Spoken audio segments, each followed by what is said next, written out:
Hadratal muhtaramin yang selalu kita taati, kita ta'zimi, para alim, para ulama, para kiai, para asatid, para jamaah salat maghrib, dan insyaallah nanti akan dilanjutkan dengan salat isya, yang mudah-mudahan kita semua senantiasa berada dalam limpahan rahmat Allah Subhanahu wa taala.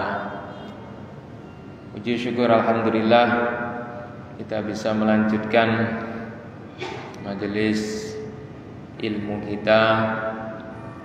Mudah-mudahan apa yang telah kita laksanakan senantiasa bernilai ibadah di sisi Allah Subhanahu wa taala. Salawat dan salam semoga tetap tercurahkan kepada junjungan kita baginda Rasulullah Muhammad sallallahu alaihi wasallam yang kita harapkan syafaatnya pada hari kelak. Tidak ada syafaat kecuali dari beliau Rasulullah Muhammad sallallahu alaihi wasallam. Bapak-bapak, para jamaah rahimakumullah, pada kesempatan malam hari ini kita akan sedikit mengkaji tentang ayatul ahkam yang berkaitan dengan permasalahan nikah. Sebelum kita masuk dalam ayat ini, terlebih dahulu perlu kami sampaikan bahwasannya di dalam ahkamul Quran, atau yang lebih spesifik lagi, yang lebih khusus lagi, yaitu dalam kitab-kitab fikih, bahwasannya permasalahan hukum di dalam Islam itu terbagi atas lima bagian besar. Yang pertama, hukum berkaitan dengan ibadah. Yang kedua, berkaitan dengan muamalah. Yang ketiga, berkaitan dengan pernikahan atau disebut dengan munakahat. Yang keempat, berkaitan dengan sanksi-sanksi pidana atau yang disebut dengan jinayat. Sedangkan yang kelima yaitu berkaitan dengan negara atau politik yang disebut dengan siyasah.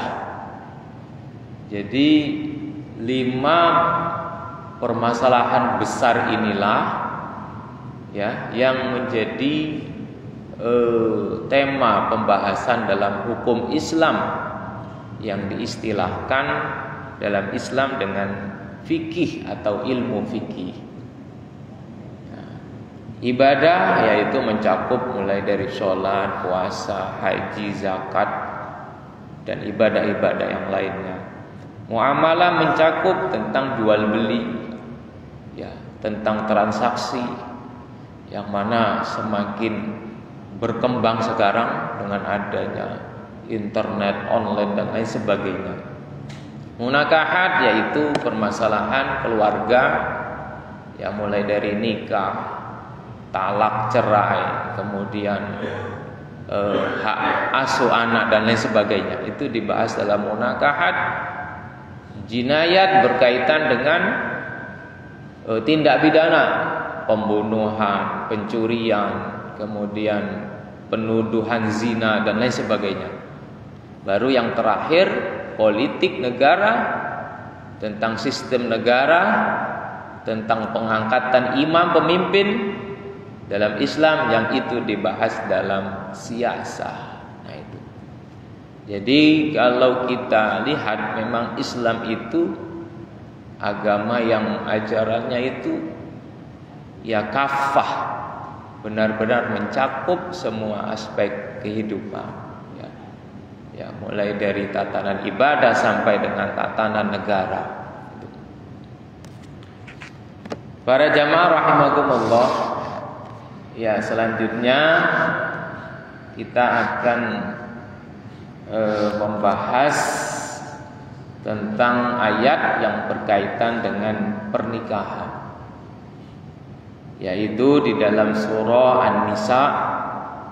Memang surah An-Nisa ini surah yang artinya saja An-Nisa, perempuan.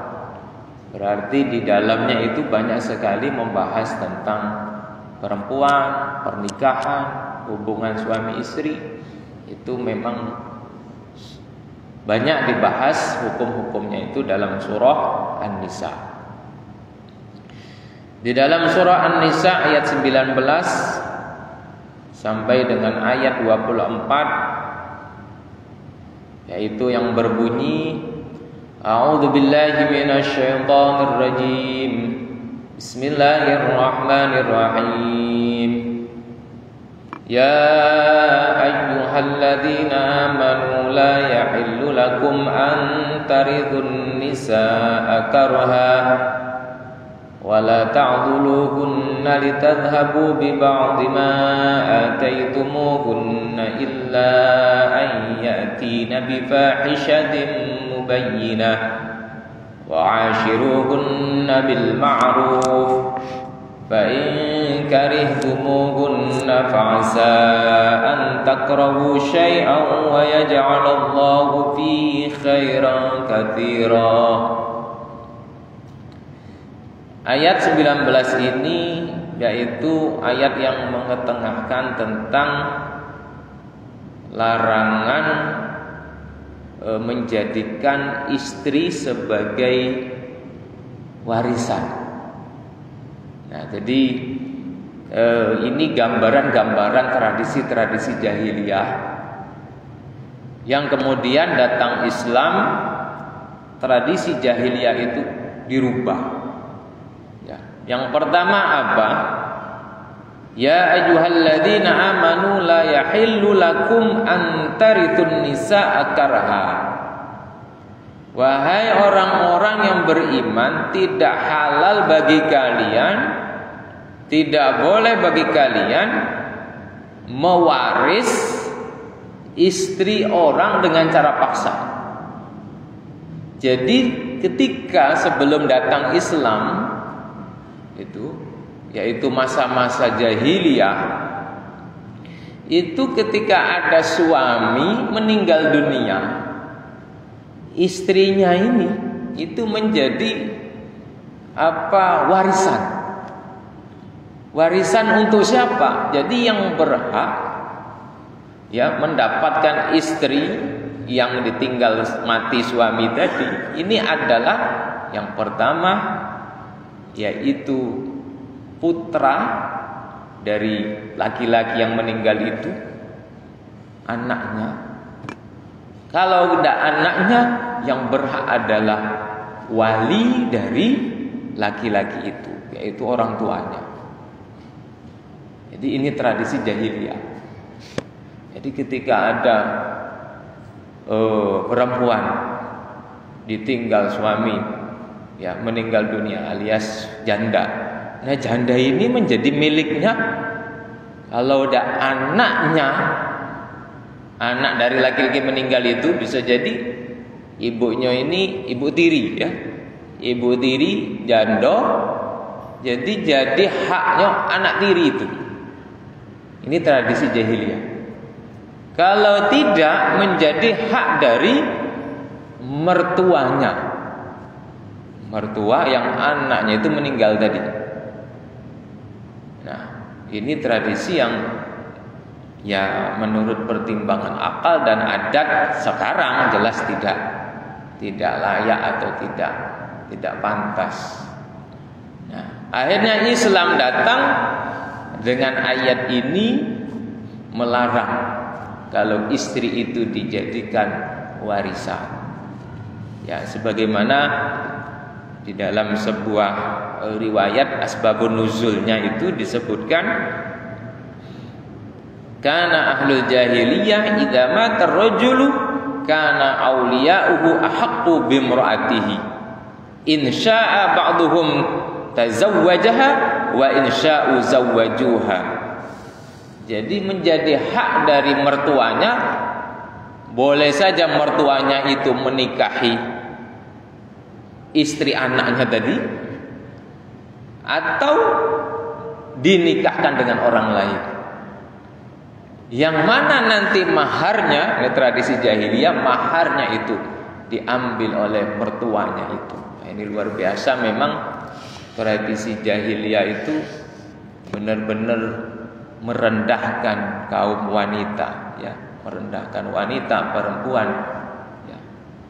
Makanya Islam datang, ya, benar-benar Islam itu ingin menempatkan posisi seorang wanita, seorang istri menjadi manusia yang memang layak untuk dihormati. Nah, itu.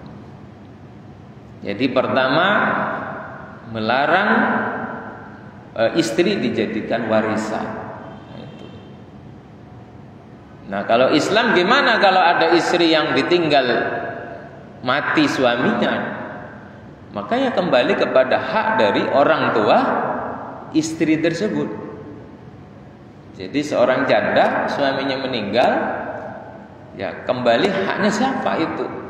Hak dari ayah dari perempuan tersebut, ayah dari janda tersebut. Ya, ketika janda ini mau menikah, maka yang menikahkan adalah orang tua dari janda itu. Tapi kondisinya berbeda ketika perempuan itu masih perawan atau gadis dengan janda. Kalau dalam fikih itu dijelaskan, kalau masih gadis, ini bapak atau ayah boleh menikahkannya dengan laki-laki pilihannya tanpa izin dari anaknya, itu nggak apa-apa. Kalau anaknya masih gadis, mengapa? Karena anaknya belum pernah atau belum berpengalaman dalam sebuah pernikahan. Nah, itu. Namun sekarang problemnya berbeda. Kalau zaman sekarang ini ya anak pun, ya meskipun masih gadis pun, ya kita harus minta izin dulu, ya, karena problemnya masyarakat kita tradisinya sudah berbeda. Namun dalam Islam yang namanya bapak ketika anaknya itu memang layak untuk menikah, ya tanpa izin dari yang bersangkutan pun boleh. Ya, wali langsung menikahkan dengan laki pilihannya. Namun dengan pertimbangan pasangannya itu pasangan yang memang layak. Ya. Kalau janda berbeda dengan janda, ketika janda mau menikah, maka harus atas seizin janda tersebut. Tidak boleh bapak itu langsung menjodohkannya, tidak boleh. Mengapa? Karena janda statusnya berbeda. Dia adalah orang yang sudah mungkin punya pengalaman menikah, sudah tahu seluk-beluk rumah tangga. Jadi mau tidak mau seorang wali ketika mau menikahkannya itu harus atas izin putrinya yang janda itu. Nah, itu. Jadi benar-benar kembali kepada hak dari perempuan itu ketika menikah. Nah, itu Islam. Selanjutnya di dalam ayat berikutnya, wala ta'dhuluhunna litadhhabu bi ba'di ma ataytumuhunna illa ayyatina bi fahishatin mubayyinah. Dan jangan kalian mencegah perempuan untuk menikah atau mengambil haknya perempuan itu dalam sebuah pernikahan. Nah, kembali kepada tradisi masa sebelum Islam. Jadi sebelum Islam itu perempuan itu luar biasa, ya sebagai manusia yang kasarnya itu, ya mohon maaf, tertindas. Ya. Mengapa? Satu, ketika mau menikah dihalang-halangi, ya, dicegah. Ya. Misalnya orang tuanya mencegah anaknya menikah, padahal anaknya sudah punya pilihan, anaknya sudah punya pasangan. Ini dicegah. Itu tradisi jahiliyah. Dan juga ketika anaknya menikah, Ini tradisi jahiliyah. Mas kawin yang sebenarnya itu menjadi hak dari perempuan, ini ketika zaman jahiliyah itu diambil oleh walinya, ya orang tuanya. Nah, jadi mas kawin itu yang mengambilnya adalah orang tuanya. Nah, ini tradisi jahiliyah. Tetapi ketika datang Islam, semuanya itu dilarang, dirubah. Yang mana ketika anak menikah, maka kewajiban walinya untuk menikahkannya ya ketika anaknya sudah saatnya menikah. Dan ketika anaknya menikah, mas kawin itu adalah menjadi hak sepenuhnya dari perempuan yang menikah itu. Jadi ketika menikah ya mas kawin itu punyanya siapa? Punya yang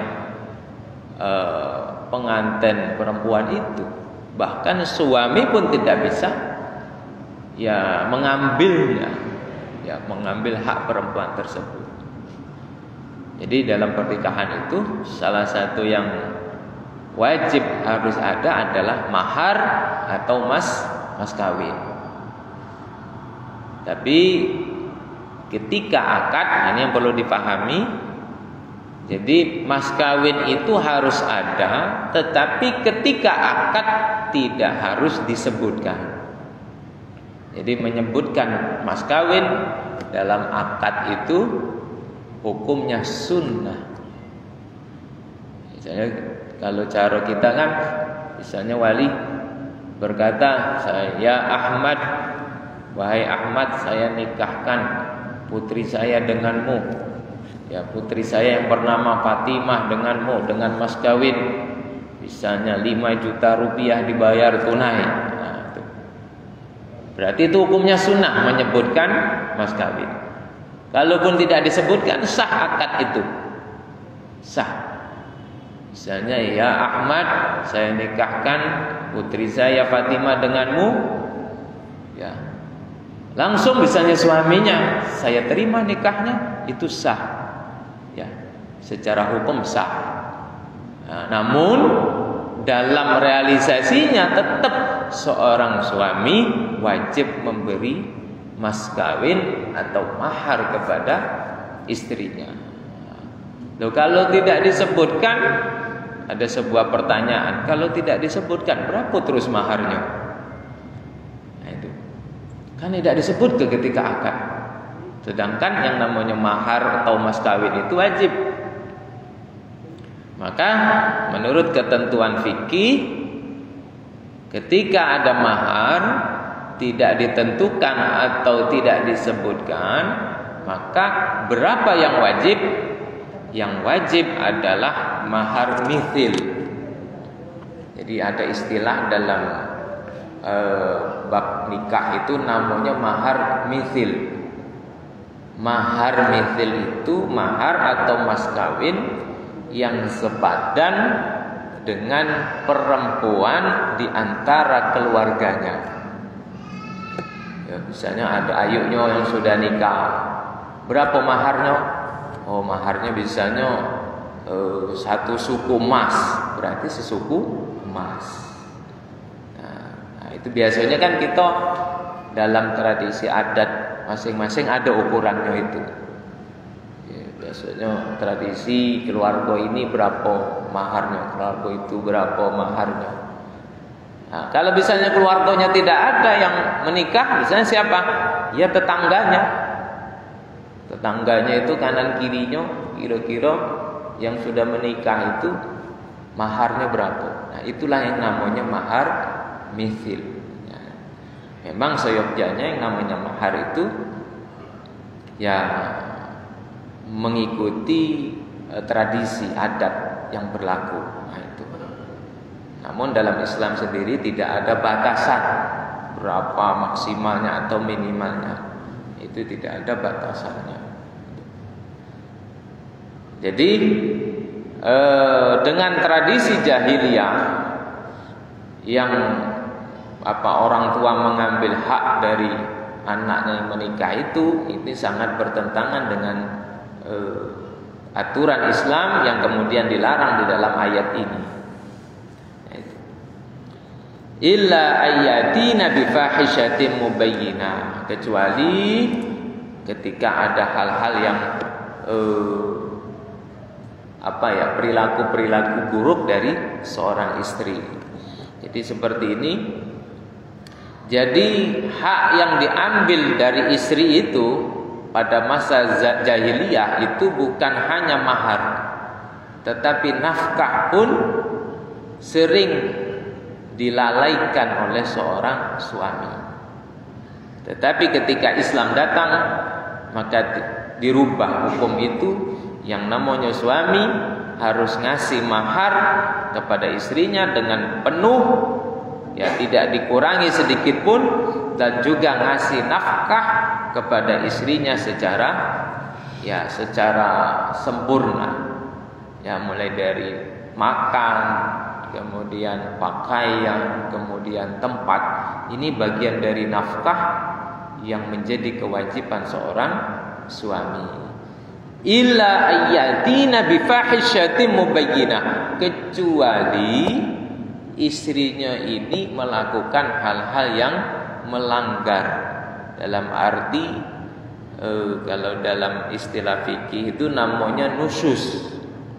Nusyuz itu bangkang, tidak nurut. Nah, ketika ada istri yang nusyuz, tidak nurut, ya tidak taat kepada suaminya, maka boleh salah satu peringatan atau sanksi untuk istri yang berbuat tidak nurut, tidak taat kepada suami tadi, maka suami boleh menghentikan nafkah. Boleh. Nah ini. Jadi tidak dikasih nafkah. Karena apa? Karena yang bangkang tadi. Ya, dilarang balik malam, kalau begawe tahu-tahu baliknya tengah malam misalnya. Macam itu. Nah, sebagai peringatannya boleh saja istri tidak diberi nafkah oleh suaminya. Nah, itu bagian dari mungkin peringatan untuk seorang istri yang khusus, ya. Atau juga dengan cerai tebus. Ada istilah dalam Islam itu cerai tebus atau cerai gugat. Jadi istri itu dicerai tapi dengan syarat nebus, ngasih tebusan. Namanya khulu kalau dalam bahasa fikih. Kalau di pengadilan agama itu namanya cerai gugat. Ya, istrinya minta dicerai tapi suaminya mau mencerai kalau ada tebusan. Nah, seperti itu. Nah, itu bagian dari syariat Islam yang diperbolehkan. Tetapi dalam ayat selanjutnya Allah menyebutkan wa'ashiruhunna bil ma'ruf. Nah, maka sebenarnya problem-problem itu bisa diselesaikan semuanya dengan cara apa? Wa'ashiruhunna bil ma'ruf. Pergaulilah istri, ya, bersama-samalah istri bil ma'ruf, dengan kebaikan, dengan cara yang baik. Nah, ma'ruf ini beda dengan khair. Kalau khair itu baik, tapi belum tentu baiknya itu dikenal masyarakat. Tetapi kalau yang namanya ma'ruf, wa'ashiruhunna bil ma'ruf, yaitu baik dan juga menurut pandangan masyarakat juga baik. Dikenal memang dengan sesuatu yang baik.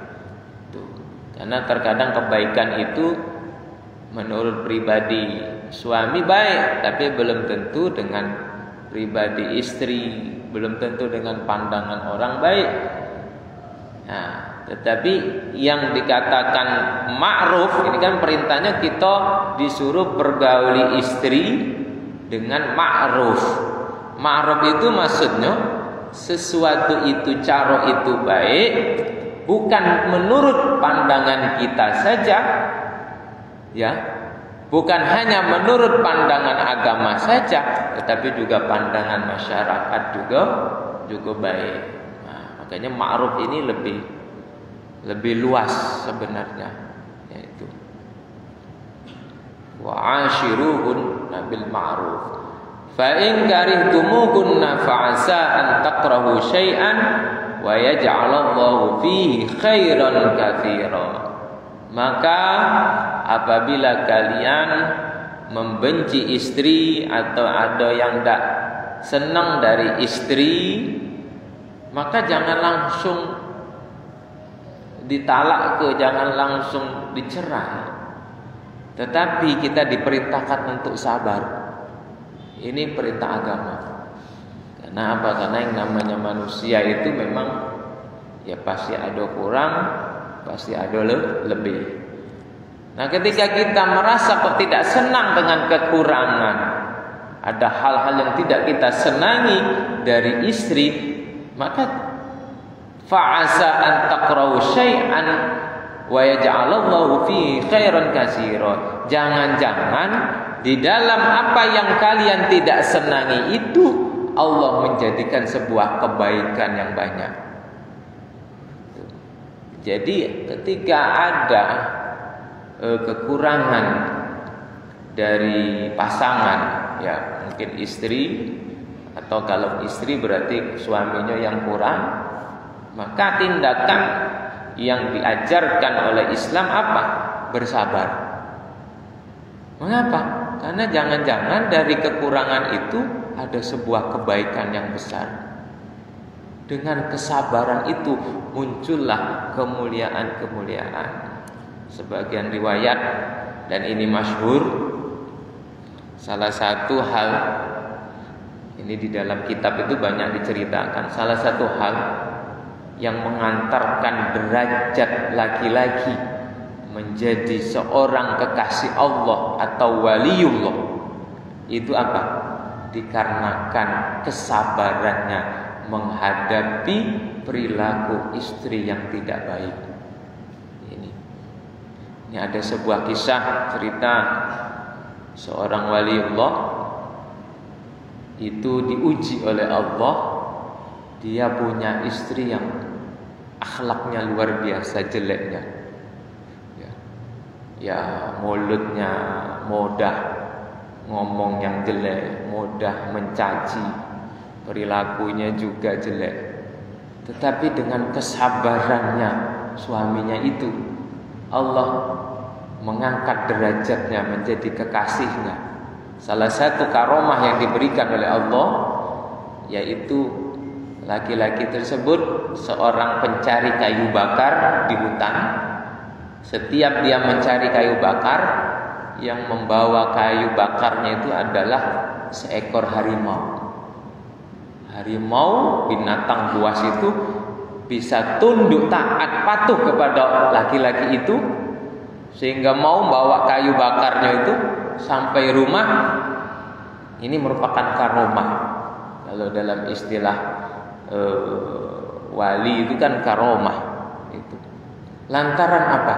Lantaran rupanya di rumahnya itu istrinya itu apa ya, perilakunya, akhlaknya kurang baik atau tidak baik itu. Karena kesabarannya itu Allah memberikan kemuliaan. Nah, itu. Ya begitu juga Siti Asia yang istrinya Fir'aun. Karena kesabarannya menghadapi Fir'aun itu, Allah menjadikan Asia ini sebagai kekasihnya. Salah satu waliullah, kekasih Allah perempuan yang derajatnya tinggi sejajar dengan derajat para nabi. Nah ini berarti dibalik sebuah kesabaran menghadapi pasangan itu adalah letak kemuliaan di sisi Allah Subhanahu wa ta'ala. Nah kemudian suatu saat berselang beberapa tahun, yang laki-laki yang tadi yang diberi karomah tadi, ini istrinya meninggal. Kemudian diberi oleh Allah pengganti istri yang solehah, istri yang taat. Ketika diberi istri yang taat itu senangnya bukan main suaminya ini, tetapi ujiannya berkurang. Kan tidak perlu sabar lagi Pak ya, karena istrinya sudah baik, istrinya sudah taat, patuh, ujiannya berkurang. Nah rupanya Allah mengambil karomahnya, yang asalnya tadi nyari kayu bakar itu dibantu oleh seekor harimau. Ini tidak lagi harimau itu nurut, tidak lagi. Jadi balik dari hutan nyari kayu bakar itu dia mikul dewek jadinya. Mikul dewek. Nah berarti kemuliaannya diambil oleh Allah Subhanahu wa ta'ala. Ini ada sebuah cerita yang cukup masyhur di dalam beberapa kitab itu. Ini menandakan bahwasannya ketika kita ditakdirkan bertemu dengan pasangan yang memang kurang baik perilakunya, akhlaknya, maka ya yang perlu kita lakukan adalah bersabar. Mungkin dari kejelekan itu akan menghasilkan sebuah kebaikan-kebaikan yang besar. Sebagaimana dikatakan di dalam ayat ini, fa'asa an takrahu syai'an wa yaj'alallahu fihi khairan katsira. Ya mungkin saja, semoga saja apa yang kalian benci itu menjadikan Allah memberi sebuah kebaikan yang banyak. Nah, tadi seperti waliullah itu. Ya, ketika derajat kewaliannya itu disebabkan kesabarannya menghadapi pasangannya. Itu. Jadi pada intinya ayat ini menjelaskan tentang tradisi-tradisi jahiliyah yang mana tidak memuliakan perempuan, tidak memuliakan istri. Kemudian dengan datangnya Islam, ya perempuan atau istri benar-benar didudukkan sebagai manusia yang mulia, mendapat penghargaan. Ya bahkan seorang ibu ya ketika sudah memiliki anak, derajatnya mulia di sisi Allah Subhanahu wa ta'ala. Bahkan hadis mengatakan al-jannatu tahta aqdamil ummahat. Surga itu berada di bawah telapak kaki ibu. Nah itu, ini luar biasa Islam mengangkat derajat perempuan itu. Jadi jangan dikira ada sebagian kalangan itu karena suami boleh beristri 4 misalnya. Nah ini menganggap perempuan itu sebagai komoditas, hanya penyalur nafsu saja. Sebenarnya tidak. Ketika seorang perempuan itu menjadi seorang istri, maka kedudukannya mulia. Ya, kedudukannya mulia di sisi manusia, di sisi suaminya. Yaitu. Tapi jangan diartikan ya Islam itu dengan poligami itu ya agama yang hanya mementingkan nafsu syahwat, bukan. Tetapi itu adalah bagian dari memuliakan perempuan. Ya, ketika perempuan sudah menjadi istri, maka kewajiban laki-laki untuk memuliakannya, untuk bahkan menafkahinya. Ya, di dalam Islam itu bahkan nafkah itu harus matang, Pak. Sedikit saya tambahkan, nafkah itu harus matang. Sehingga sebenarnya kewajiban untuk masak itu bukan perempuan, tetapi itu adalah kewajibannya suami atau laki-laki untuk masak. Itu karena apa? Karena yang namanya nafkah, makanan itu harus wujud yang sudah siap dimakan. Tetapi kembali kepada tradisi yang ini merupakan ladang amal pahala untuk seorang istri. ya, ladang amal pahala untuk seorang istri, ya istri yang masak itu merupakan pahala yang besar untuk seorang istri. Tetapi ya kalaupun istri nggak masak sebenarnya nggak apa-apa, karena yang kewajiban masak itu adalah suami memberi nafkah itu tadi. Itu kalau menurut aturan di dalam fikih. Nah itu saja bapak-bapak para jamaah rahimakumullah, ya pembahasan kita malam hari ini mudah-mudahan bermanfaat dan mudah-mudahan senantiasa kita diberi pasangan yang baik, menjadi keluarga yang baik, yang bahagia dunia akhirat. Amin ya rabbal alamin. A'udzu billahi minasyaitonir rajim. Bismillahirrahmanirrahim. Alhamdulillahirabbil alamin. Hamdan yuafi ni'amahu wa yukafi mazidah. Ya rabbana lakal hamdu kama yanbaghi li jalali wajhikal karim wa 'azimi sultanik. Allahumma shalli ala sayyidina Muhammad wa ala ali sayyidina Muhammad. Allahumma ij'al jam'ana hadza jam'an marhuma wa tafarraqana min ba'di tafarruqan mubarakan ma'suma. Allahumma barik lana fi ilmina wa barik lana fi rizqina wa barik lana fi 'umrina wa barik lana fi auladina wa barik lana fi kulli ma a'taytana innaka 'ala kulli syai'in qadir. Rabbana taqabbal minna innaka antas samiul 'alim wa tub 'alaina innaka antat tawwabur rahim. Rabbana atina fid dunya hasanah wa fil akhirati hasanah wa qina adzabannar. Sallallahu alaihi sayyidina Muhammadin wa alihi wa sahbihi wasallam. Alhamdulillahi rabbil alamin. Taqabbalallahu minkum innahu minkum taqabbal ya karim.